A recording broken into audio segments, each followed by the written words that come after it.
The next one will be Bill Forrester, and you have the PowerPoint coming. Thank you. And the time. Scott's given me a perfect lead-in terms of the need for a qualified network and to really, I guess, increase the level of professionalism around accessible tourism. Now, why is that? On the screen in front of you is a frog in a wheelchair. And I'm going to borrow from standard corporate restructuring or corporate dynamics at the moment. There is a theory of the frog and the bicycle, and basically the frog is a living system. It adapts over time, it adapts to its environment, and it changes. A bicycle is something that is always static. You can pull a bicycle apart, you can put it back together, and if you do it correctly, you'll still have a bicycle. Up until now, much of accessible tourism has been along the lines of add-on bicycle thinking. We don't think in terms of the global accessible tourism system, and what does that mean? Part of the reason is we don't look at disability as a continuum. We tend to look and draw an arbitrary line in the sand, and you can see where there are two lines in the sand. There is the line that is arbitrarily drawn by the medical profession, and the one further to the extreme left, which is the public perception of people with a disability, of passive, non-involved people. Effectively, the ability level of the population varies continually, from active mountain climbers right through to passive observers, whether able-bodied or disabled. With the advent of modern technology, we now have a situation where we have people with disabilities participating in the extreme.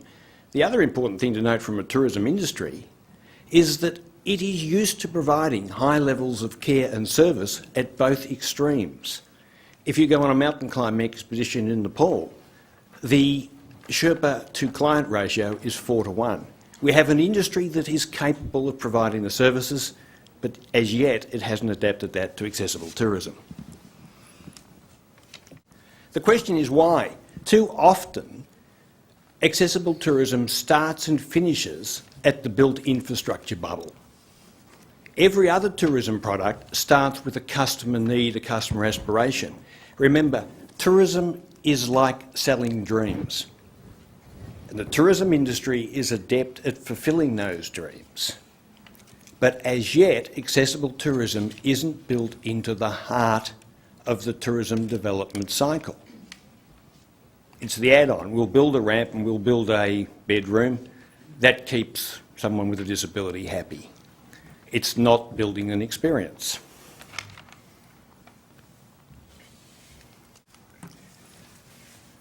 This one gets complicated. My favourite inverted triangle. Again, as disability advocates and as consultants, historically we have concentrated at the bottom triangle. Now, what's wrong with that? That is at what I would call the resort level, the facility level. But people don't go to stay in a hotel room. People go to a destination for an experience. At the very bottom, we should be looking at the local tourism authority or destination management to create the overall experience. Why is even that important? Again, I'll borrow from corporate strategic policy and tell you the story of IMO.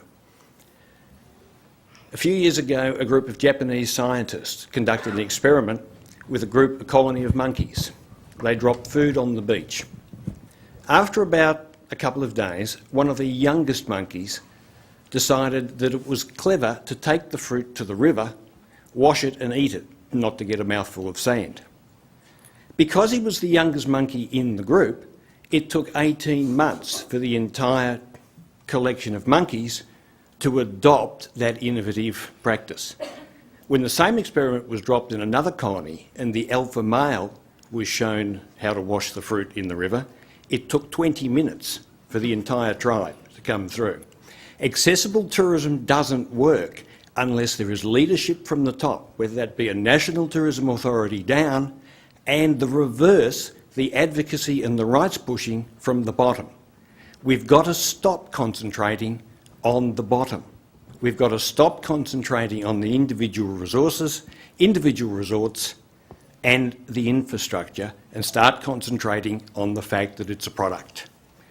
And to steal from Andre, if we do that correctly as a network, and we remember frogs, bicycles and emo, then we may well be able to travel well beyond the moon. Thank you.